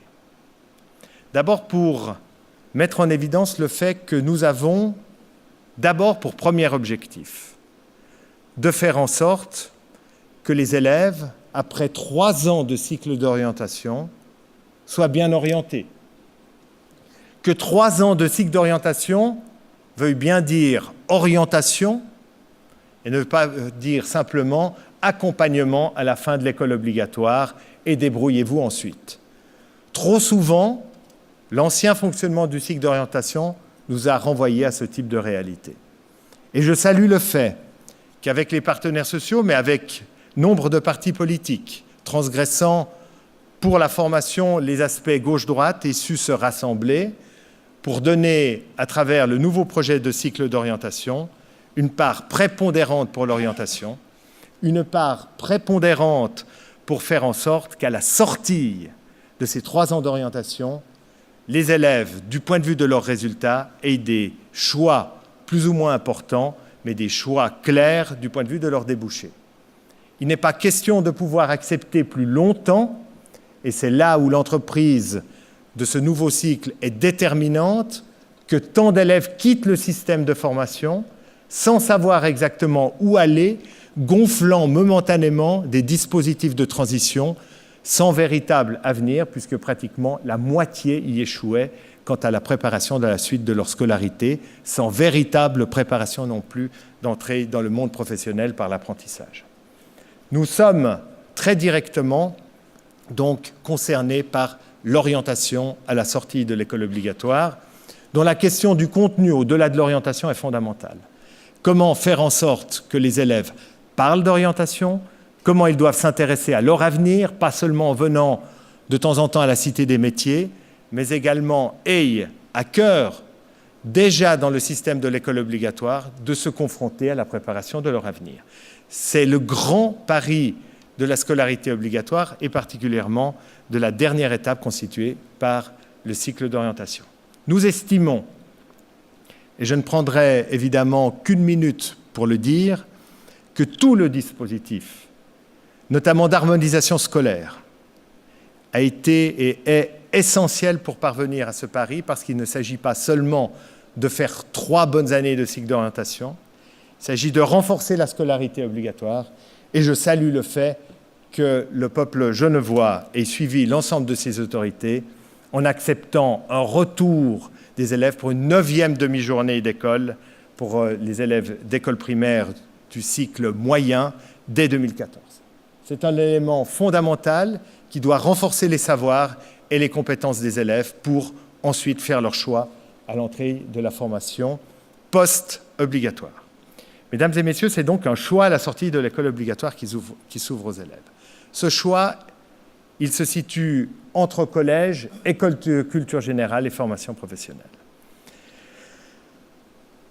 Un commentaire pour la formation professionnelle et pour y revenir, pour évoquer que celle-ci est non seulement le pari de l'insertion, y compris des élèves les plus en difficulté, et en même temps le pari de déboucher des élèves qui finalement sont prêts à le plus investir en matière de temps, en matière d'énergie pour y arriver. Je pense notamment à ces formations turbo en 3 ans avec une maturité professionnelle et un certificat fédéral de capacité intégré en 3 ans. Des grilles horaires de plus de 40 heures d'études. Des élèves qui en 3 ans sortent avec une maturité professionnelle entrent dans une HES. Les exigences, mesdames et messieurs, sont plus élevées qu'au Collège de Genève. Ce ne sont pas dans les mêmes domaines qu'elles s'exercent, mais les exigences sont plus marquées, y compris dans la capacité de travail, l'autonomie de travail, la force de travail. Et j'aimerais dire que l'apprentissage, c'est tout cela Et c'est tout cela que nous avons évidemment à mettre en évidence, à promouvoir correctement vis-à-vis des élèves. Mais le collège a aussi son importance. Et quand on évoque, c'est le cas de l'étude, notamment le taux d'échec en première année, il faut savoir que bon nombre de ces élèves qui vont échouer en première année ou se réorienter après une deuxième année vont constituer aussi une grande part des effectifs de l'apprentissage, et notamment ceux qui vont le mieux y réussir et le mieux y évoluer. Parce que quelque part, régulièrement, une année ou deux de scolarité supplémentaire permettant d'approfondir la culture générale est un élément déterminant pour y réussir, notamment lorsqu'il s'agit de métiers à forte exigence et notamment à forte concurrence du point de vue des entreprises qui s'y inscrivent. Le taux de maturité est important, il est à Genève de 27%, vous l'avez relevé, mais ce taux n'est pas le plus élevé de Suisse. Bâle-Ville et le Tessin sont devant nous. Sur les 8 cantons qui dépassent la moyenne nationale de 20%, 3 sont alémaniques, 4 sont romans, et le 8e est le canton du Tessin. Il n'y a pas véritablement ceux qui sont acquis au collège et ceux qui ne le seraient pas, ceux qui sont tournés vers le monde du travail et ceux qui ne le seraient pas. Il n'y a pas d'Allemagne et de Grèce dans la Confédération helvétique en matière économique, pas plus qu'il n'y en a en matière de formation. Je tiens évidemment à ces chiffres parce qu'ils permettent également de maintenir un système général et un niveau de formation qui est important, parce que le chiffre déterminant, c'est évidemment le nombre de jeunes qui obtiennent une certification de niveau post-obligatoire, élément central de votre étude, mais également ceux qui peuvent ensuite poursuivre vers le niveau tertiaire, pas seulement universitaire, mais également, parce que ça a été la grande force du début des années 2000, vers les hautes écoles spécialisées, avec notamment une très grande reprise du niveau général de formation tertiaire atteint dans notre canton. Ce sont des éléments profitables. Or, nous sommes en présence, mesdames et messieurs, je tiens à le dire, d'un véritable problème qui concerne néanmoins, par rapport à mon propos de départ, notre avenir, à savoir notre propre capacité à pouvoir assurer dans les fonctions essentielles notre avenir. D'abord, j'aimerais, si vous me le permettez, évoquer des fonctions, c'est le cas ici du point de vue des formations, d'ingénieurs en particulier.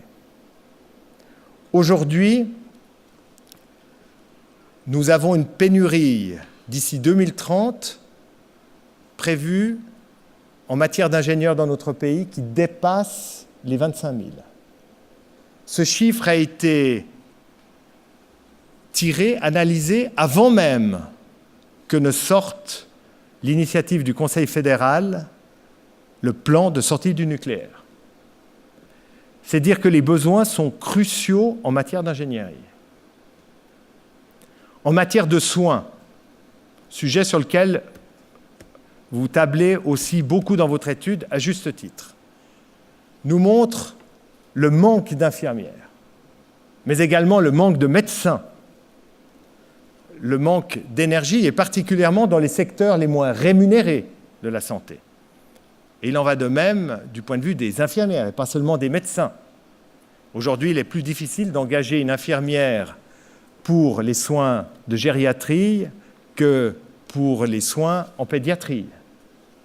Il y a également donc cette confrontation au vieillissement, indépendamment, et aux maladies chroniques, indépendamment des questions de santé qui viennent évidemment poser en termes d'exigence du point de vue de notre avenir, que nous ne sommes pas à même de relever. Combien de mots ont été dits sur les pénuries en matière de police? Combien ont été les commentaires pour dire combien nous avons manqué de force en ce qui concerne la construction? Combien nous manquons de force, y compris dans un secteur secondaire redimensionné en ce qui concerne la production? Nous devons impérativement être capables, et seule l'école ne peut pas porter ce pari, de ramener également tout un certain nombre d'engagements vers des engagements professionnels qui sont attendus. Parce qu'autrement, notre pays ne cesse finalement de s'entre-déchirer sur, d'une part, la pénurie et d'autre part, sur le nombre d'étrangers. Alors qu'il s'agit évidemment de faire en sorte que notre canton s'insère à la fois dans la région et en Europe de façon équilibrée. Ce qui n'est pas le cas aujourd'hui, je le rappelle, puisque pour pratiquement donc 3 habitants à Genève, nous avons 2 emplois, ce qui est particulièrement élevé. Et nous allons continuer à drainer des énergies sur notre marché du travail, et c'est une excellente chose. Mais nous devons être capables également de nous confronter à nos propres besoins, et le Grand Genève ne doit pas être un facteur de fuite en avant, mais un facteur de responsabilisation. Nous l'avons évoqué à travers la question des logements tout à l'heure, qui ne saurait évidemment nous faire échapper à nos propres engagements, que ce soit en matière de construction de logements ou en matière de formation. Je pense ici tout particulièrement, évidemment, aux soins infirmiers. Alors nous essayons de nous y attaquer. Je salue notamment les initiatives fortes qui ont été menées par la HES Genève, où nous avons pratiquement doublé le nombre d'infirmiers et d'infirmières en première année. Ce qui est évidemment un chiffre extrêmement important et qui montre que lorsqu'il y a un certain nombre d'énergies convergentes, nous sommes capables de fédérer et de trouver les solutions. Enfin, mon propos vise à dire que le niveau tertiaire est particulièrement important à honorer, dans la mesure où de cela dépend notre avenir économique et nous ne réalisons pas forcément à quel point le système que nous avons sur un si petit territoire est si riche d'avenir et de potentialités. Et je pense tout particulièrement à ce qui peut rapprocher le monde des universités académiques et le monde des hautes écoles spécialisées. Je pense en effet qu'aujourd'hui, nous sommes très en deçà de ce que nous pouvons espérer en matière de collaboration. Je tiens particulièrement à mentionner le fait que plus nous serons capables, notamment de mettre des liens, des passerelles entre la recherche fondamentale et la recherche appliquée, nous serons à même, notamment dans le domaine de l'industrie à forte valeur ajoutée, de développer des nouvelles innovations, de nouveaux produits, bref, une capacité de prospérité que nous employons à développer, notamment avec le département de l'économie, où nous sommes partenaires, notamment avec Éclosion. Je tiens à dire que cet élément de collaboration est fondamental entre la faculté des sciences particulièrement et l'école d'ingénieurs. Nous devons réaliser des ponts étroits entre le monde de la physique, ces découvertes d'aujourd'hui, et nous savons que nous avons notamment une section de physique particulièrement forte au niveau international dans notre canton, d'être capable, avec notre école d'ingénieurs, avec le monde des entreprises, de développer, en raccourcissant les temps de passage entre la recherche fondamentale et la recherche appliquée, ces débouchés en matière notamment d'entreprise et en matière industrielle en particulier. Mesdames et messieurs, pour terminer mon propos, peut-être pourrais-je répondre à quelques questions. Je tiens évidemment à vous dire que je suis particulièrement attaché à la formation non seulement des jeunes gens, je crois en avoir dit quelques mots, je crois que votre étude l'a mise en évidence, mais je pense aussi qu'il faut interroger notre dispositif de formation tout au long de la vie et que la meilleure protection contre tout un certain nombre de risques dépend de notre capacité à garder les personnes en mouvement, en formation, être capable non seulement de pouvoir s'adapter aux exigences de leur entreprise, du marché du travail et de mieux le préparer. Ce que nous avons devant nous, c'est une responsabilité d'entreprise au sens le plus large, d'entreprise au sens, bien évidemment, du secteur sur lequel elles évoluent respectivement, qu'ils soient tertiaires, qu'ils soient secondaires ou qu'ils relèvent également donc de l'agriculture, Mais nous avons évidemment, par la création d'entreprises, des possibilités de nourrir notre système de formation qui, à son tour, doit nourrir le monde de l'entreprise et le monde de la création de richesses. Mesdames et messieurs, notre avenir n'est pas dans la sécurité sociale, il est l'élément indispensable lorsque manque la capacité de gain. Il n'est pas dans la préservation du capital, il est dans l'investissement, qu'il soit financier, économique, qu'il soit de l'ordre de l'appareil productif ou qu'il soit de l'ordre humain. Merci de votre attention. On va reprendre le débat. Merci, monsieur le conseiller d'État, pour ces commentaires relatifs à notre étude. Si vous êtes d'accord, nous allons poursuivre le débat. J'aimerais vous poser une première question. Je me réjouis des chiffres que vous avez annoncés sur l'apprentissage. 9000 jeunes actuellement sous contrat d'apprentissage à Genève. 2000 ont commencé l'apprentissage à la rentrée dernière. 2000 diplômes ont été distribués, avez-vous dit, l'an dernier. Ces chiffres sont impressionnants, mais quand on regarde notre étude, on voit que 25% seulement des jeunes à Genève suivent la voie de l'apprentissage, alors que la moyenne en Suisse est de 70%. Quel est votre commentaire, quelle est votre analyse par rapport à cela ? La première chose, c'est de remarquer que notre évolution économique n'a rien à voir avec celle de nombre de nos cantons amis, voisins et confédérés, donc, dans la mesure où notre économie aujourd'hui est très fortement tournée vers des secteurs essentiels que j'ai évoqués tout à l'heure et qui sont relativement faibles pourvoyeurs en matière d'apprentissage. Aujourd'hui, nous ne manquons pas de jeunes gens pour s'y inscrire. On peut discuter du niveau d'entrée, du niveau de choix, mais le plus important, c'est de remarquer que tout un certain nombre d'entreprises aujourd'hui n'ont pas la culture de l'apprentissage. Quand on évoque les sociétés multinationales au statut, vous savez combien le Conseil d'État essaye de faire en sorte de les conserver, parce qu'il s'agit pour moi d'un élément essentiel du point de vue de l'emploi. Nous devons donc être capables de baisser la fiscalité sur l'ensemble des entreprises, mais elle doit aussi nous amener, notamment dans un nouveau pacte dans la durée avec ces entreprises également, de diversifier nos possibilités de contrats d'apprentissage. Et nous ne pouvons pas avoir une économie globale à côté d'une économie locale. Il doit y avoir impérativement des rapprochements. Et nos services, l'Office pour l'orientation, la formation professionnelle et continue, s'y emploient notamment avec les partenaires sociaux. Merci. Monsieur Kliva, une question toute simple. On nous demande par Twitter, qu'est-ce que c'est que Swiss Learning ? Vous êtes le président, le directeur. En deux mots, je ne suis pas seul tout le monde, sage dans la salle. Nous nous occupons de la promotion de la Suisse et de la place éducative suisse, principalement des écoles privées. Nous avons actuellement 14 membres. Nous travaillons étroitement avec les représentations suisses à l'étranger. Nous avons un bureau au Swissnex de Shanghai, un autre bureau à Tokyo, et nous allons chercher des étudiants étrangers pour venir étudier en Suisse. Voilà, merci pour cette précision. Une autre question qui vient par la voie électronique, comment attirer à Genève des professeurs de haut niveau avec des salaires qui sont calqués, plafonnés sur une grille de l'État, dans une région où le coût de la vie est assez élevé. Monsieur Baird, vous avez une réponse à cette question ?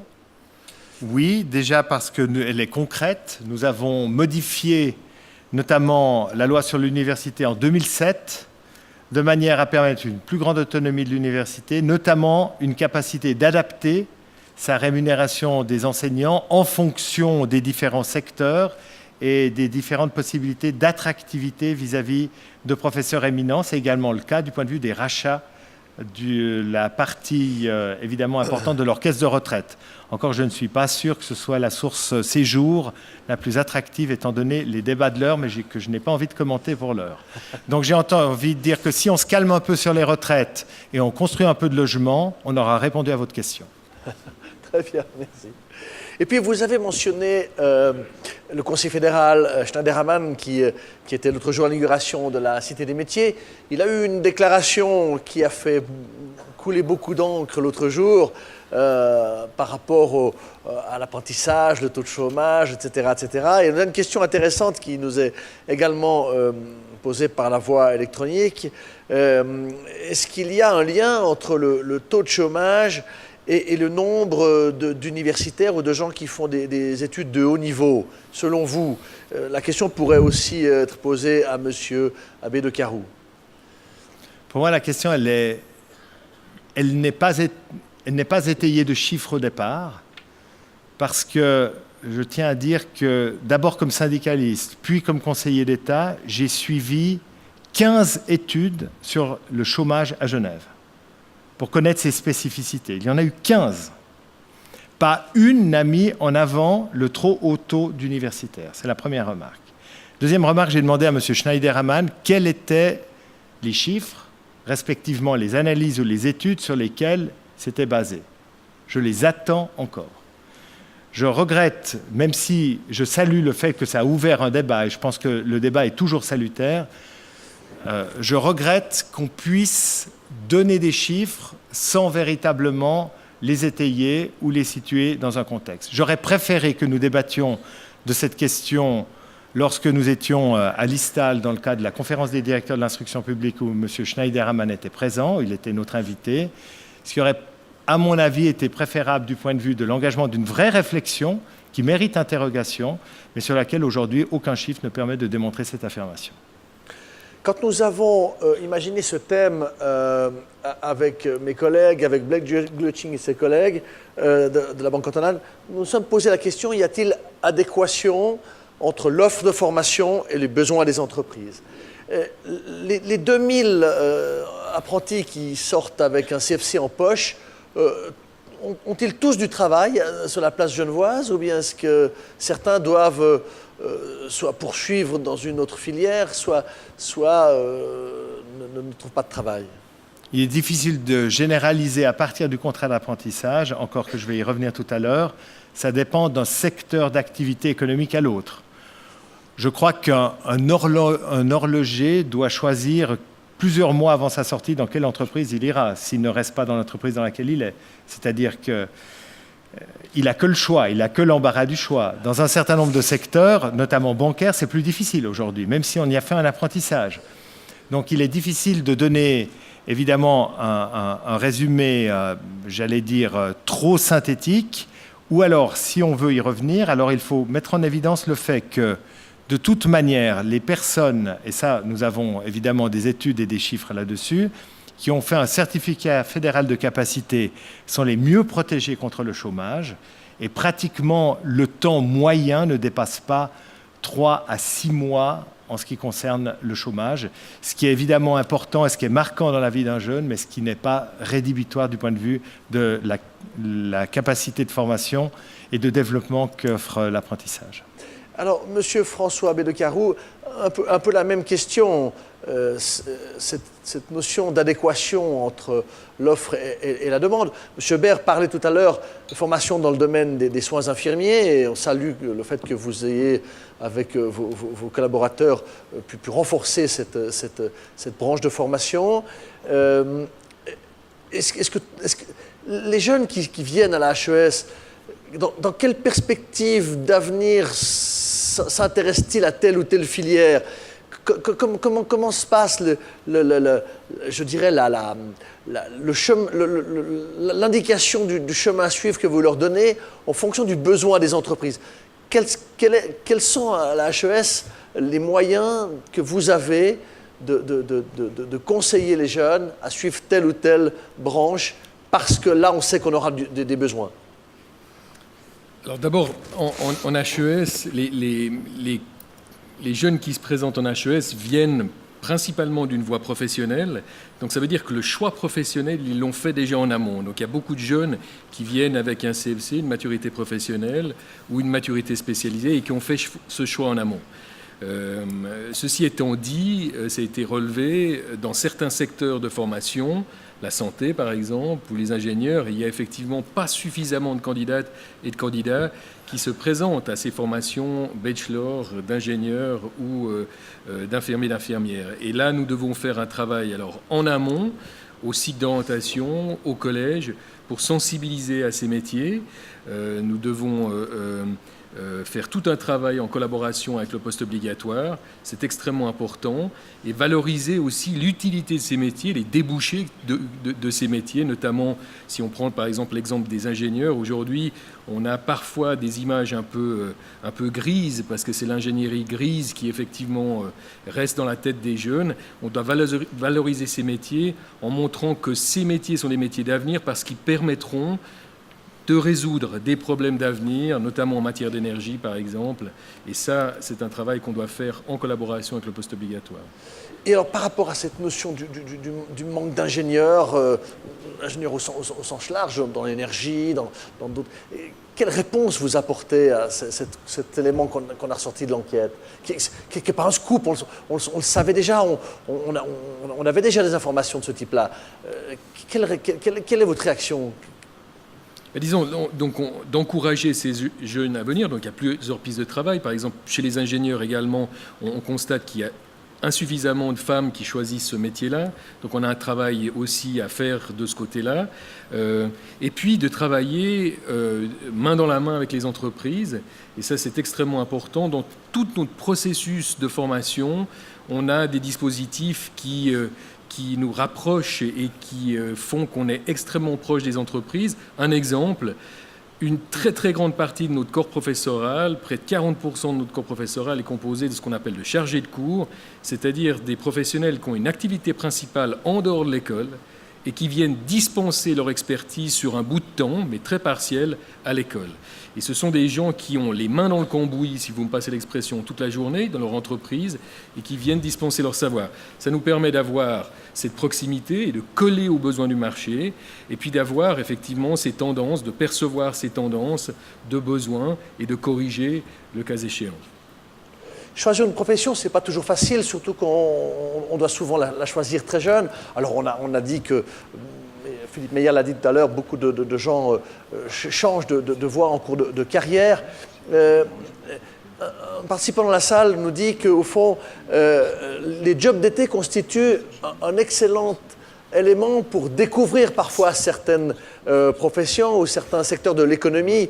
Monsieur Rondeau, est-ce que font les entreprises dans le domaine de l'accueil des jeunes, des stages, comme par exemple les jobs d'été, mais d'autres types de stages, pour justement faire découvrir les métiers. Alors on a la Cité des métiers qui est un bon exemple, mais il y a d'autres moyens pour faire découvrir à des jeunes. Dans votre entreprise, dans le secteur de la vente, est-ce que les gens peuvent faire des stages facilement pour découvrir le métier ? En tout cas, on est tout à fait positif sur ce genre de démarche. Je crois que ce qui était très important, c'est ce qu'a dit M. Charles-Aubert et ce qui a été confirmé là, il n'y a pas de barrière entre le public et le privé. Il y a vraiment un travail main dans la main. À partir de là, c'est vraiment avec plaisir que l'on peut faire une démarche pour aller dans les écoles et expliquer notre métier, et que c'est avec plaisir aussi qu'on reçoit des groupes, simplement pour leur faire visiter ce que c'est qu'un magasin, la masse de métiers différents dans un grand magasin, qui vont de l'arrière jusqu'à la vente, mais aussi à la production. Il y a des tas de choses très intéressantes. Nous sommes totalement ouverts. C'est pour ça que tout à l'heure, ma première remarque concernait l'apprentissage.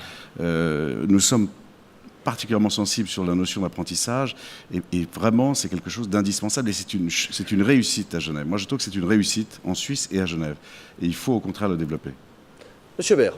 Tout petit chiffre. Chaque année, il y a pratiquement 5000 stages pour des élèves qui veulent choisir un apprentissage qui sont organisés dans les entreprises. Donc juste pour le relever, c'est un élément extrêmement important du point de vue des choix et des collaborations entre l'école obligatoire et les formations post-obligatoires et l'apprentissage.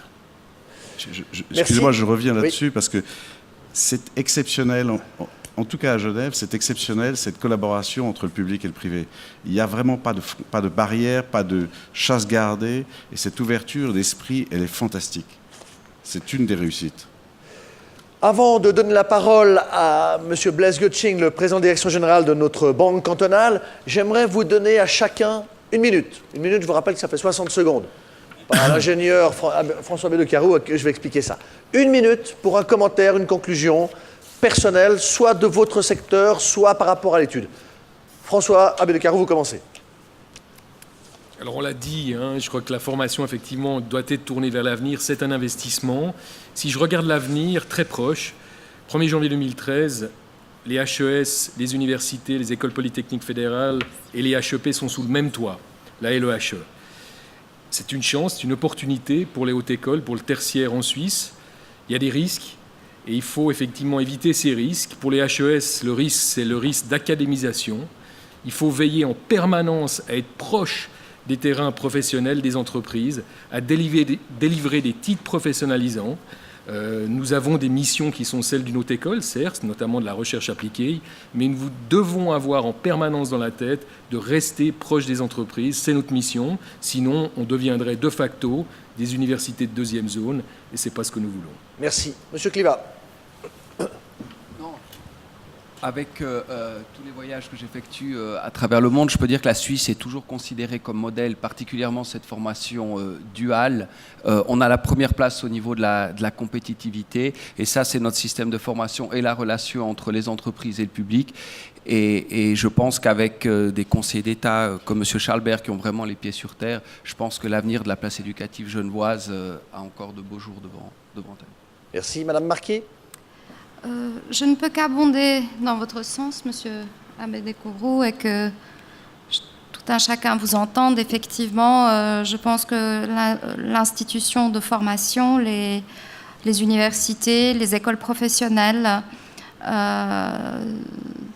l'écoute de nos besoins en matière de formation et l'écoute de nos besoins dans notre développement économique est importante. Nous avons besoin de vous pour avoir de la main-d'œuvre qualifiée et également pour pouvoir tenir nos engagements de création d'emplois et de création de places d'apprentissage. Je pense que, en tout cas dans l'horlogerie, nous sommes prêts à tenir nos engagements, mais nous avons également besoin que les écoles professionnelles, les écoles d'ingénieurs puissent nous soutenir dans ce sens-là et collaborer de façon proche avec nous pour moduler cette formation. Merci. Monsieur le Président de la Chambre. Je dirais simplement que la formation est la clé du succès, évidemment, d'un chômage le plus réduit possible.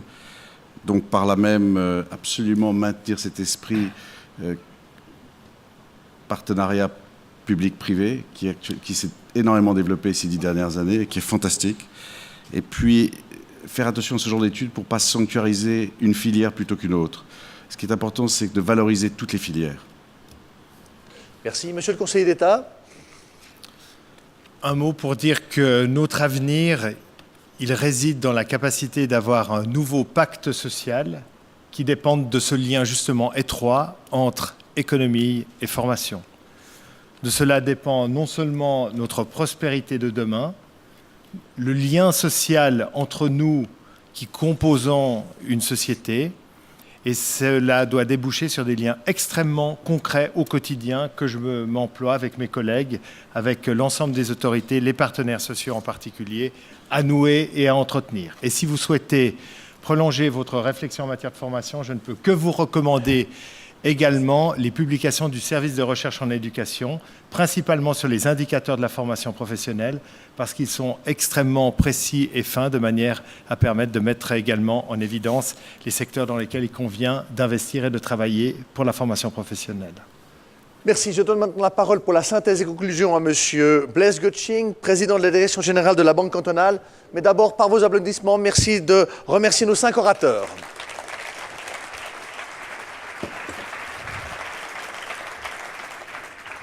Merci, Monsieur Jadra. Monsieur le Conseil d'État, Monsieur le Président, ce fut une belle après-midi de formation. Ce fut une après-midi d'orientation. Pendant de nombreuses années, les consultants d'entreprise ont dit « il faut soigner les faiblesses, il faut les combattre, il faut les corriger ». Et puis, McKinsey, il y a de ça 10 ans, a revu le modèle en disant les faiblesses, il faut s'en occuper dans une entreprise, mais il faut surtout s'occuper des forces. Et aujourd'hui, je crois que nous avons pris un thème sur lequel il y a une force dans ce pays, et nous avons cherché à voir s'il y avait encore quelques pistes pour renforcer cette force. Je crois aussi que dans les propos de notre conseiller d'État, nous avons pu lire une certaine inquiétude quant à la conjoncture, quant à notre place genevoise sur cette planète très concurrentielle. Nous la partageons aussi, cette inquiétude, et nous la partageons au sens où on peut accepter un certain nombre de sacrifices, je dirais dans notre génération, on peut prendre des coups, mais ce qu'il y a de plus dur, c'est d'imaginer que nos enfants auront de la difficulté éventuellement à se placer sur le marché du travail. Je crois que ça, c'est un des éléments importants. Monsieur Meyer l'a rappelé, c'est la 5e contribution de la Chambre, de l'Ogstat et de la Banque à ces réflexions que nous avons faites. C'est des inventaires thématiques qui fournissent, je l'espère, des renseignements aux acteurs de l'économie genevoise, notamment, politiques aussi, bien entendu. Et j'aimerais en remercier les contributeurs, les auteurs, j'aimerais remercier encore les panélistes. Et je vous invite à nous communiquer les thèmes qui pourraient vous intéresser à l'avenir. Notre comité de rédaction, naturellement, vous écoute. Vous pouvez le faire aussi par Twitter. Permettez-moi encore quelques réflexions de synthèse sur cet après-midi. Tout d'abord, la formation est un secteur économique important. On a pu, dans le fond, le mettre en avant au travers de cette étude. C'est 20 000 emplois sur 300 000 emplois genevois, donc c'est une part extrêmement élevée. C'est peut-être même un record du monde. Il y a peu d'enfants de pays et de régions dans lesquels il y a une part aussi élevée que cela. Il y a un consensus, et dans le fond, on l'a senti, on l'a vu dans l'étude, on l'a senti aujourd'hui dans les interventions, il y a un consensus sur le fait que cette formation est un enjeu primordial de compétitivité, et il y aurait une corrélation, ça a été dit, il y a une corrélation vraisemblablement entre formation et taux de chômage. Genève a donc conscience de cette importance. Genève a les moyens, Genève a la volonté. Il est important que le dialogue, qui a eu lieu aussi cet après-midi entre les stakeholders de la formation, ce dialogue prenne place le plus fréquemment possible. Il y a les apprenants, dont un intervenant dit qu'il fallait la liberté de choix. Je crois que c'est M. Abbé Descarroux, je ne l'ai pas bien noté. Liberté de choix des apprenants. Il y a les employeurs avec leurs impératifs. Il y a les enseignants avec leurs enthousiasmes. Et il y a les gouvernants qui, on l'a entendu aujourd'hui, sur ces thèmes, souhaitent aller au-delà des clivages. Ce dialogue doit nous permettre d'adapter, ça a été souvent relevé, il faut adapter, il faut changer, il faut cibler, il faut modifier en qualité et en quantité l'offre de formation, de compétences. Et pas seulement pour les jeunes, c'est aussi ressorti aujourd'hui. Dans le fond, il n'y a plus de limite de retraite, comme au Canada aujourd'hui. Dans le fond, nous sommes au sens de la retraite, en permanence, en formation, sans aucune limite. La formation est trop sérieuse pour être confiée aux jeunes, si j'ose le dire, au nom de ma vieille génération. J'aimerais aussi dire qu'il a été relevé que ce savoir suisse est est bien marqué dans un mélange savant entre la pratique, l'application et puis la théorie. Dans la formation des Marines, dans les officiers, on dit toujours qu'il faut que quelqu'un soit fort dans 3 dimensions. Le be, l'être, le know, le savoir, et le do, le savoir-faire. Vous me direz, c'est les US Marines, hein, c'est pas nous. Ceci dit, par rapport à la question de l'apprentissage, cette question est tout à fait pertinente, parce que s'il y a certains employeurs, comme par exemple les banques, qui recourent plus difficilement aux apprentis, c'est pour des raisons objectives. C'est des domaines dans lesquels le know est fondamental par rapport à d'autres dimensions comme le be et le do. C'est que, dans le fond, les savoirs doivent être d'un très haut niveau de sophistication et c'est des endroits dans lesquels l'apprentissage est plus difficile. Pour une banque comme la nôtre, par exemple, l'apprentissage est plus facile dans le réseau des agences, dans des endroits où il y a du service, que dans des centrales extrêmement spécialisées, où là, naturellement, on a besoin d'ingénieurs et de formation universitaire. C'est pour ça que comme cela a été aussi dit par notre Conseil d'État et d'autres intervenants, l'apprentissage, oui, mais le taux d'universitaires, le taux d'ingénieurs est fondamental et doit être accru au plus haut niveau dans la société qui arrive. Des têtes bien faites et pas des têtes bien pleines. Et vous l'avez dit, Madame Marquis, des mains aussi, pas seulement des têtes. Je crois qu'il faut être conscient qu'il y a toute une série de métiers dans lesquels le geste va rester fondamental. Il y a aussi la gestion qui n'est pas facile à enseigner. Il faut faire des expériences sur le terrain, décider, planifier. On peut se demander si, dans le fond, il y avait beaucoup d'apprentis à Wall Street dans les années qui ont mené à certaines explosions financières. Autre élément du dosage, vous avez plaidé pour les langues. Vous avez tous plaidé pour les langues. Je crois que le message, on l'a compris. Monsieur Clivat, vous nous avez aussi rassuré. L'éducation est une industrie, dans le fond, à travers votre engagement notamment. Et avec cela, elle a une puissance de réaction qui lui permet d'enrichir l'offre et de faire aussi de la formation, ce qui est un avantage, dans le fond, un marché. Et dès lors qu'il y a aussi un marché et qu'il y a présence publique et présence privée, il y a dynamisme, il y a offre de grande valeur. La BCG s'engage dans la formation pratique, en particulier celle des jeunes. Cette fois, nous avons aujourd'hui 20 apprentis pour une société de 700 personnes, 7 stagiaires universitaires, 5 stagiaires en stage en porteur de maturité dès janvier. 2 apprentis sur 10 sont formés à la Banque cantonale aujourd'hui. En conclusion, j'aimerais rejoindre la sagesse africaine plutôt que la Grèce ou l'Allemagne en disant que c'est à la saison sèche qu'il faut se faire un ami du piroguier, il faut être prévenant, il faut utiliser la formation comme un élément de sécurité aussi sur le marché de l'emploi. Vous l'avez dit, il faut veiller à son employabilité. Une formation pour voir devant, Monsieur le Conseil d'État, c'est ce que nous retenons de votre intervention. Mesdames et messieurs, j'ai le plaisir de vous inviter maintenant à l'apéritif. N'oubliez pas vos affaires personnelles dans la salle et on se retrouve pour l'événement économique à 18h précise ici. Je vous remercie de votre attention et de votre présence. Merci.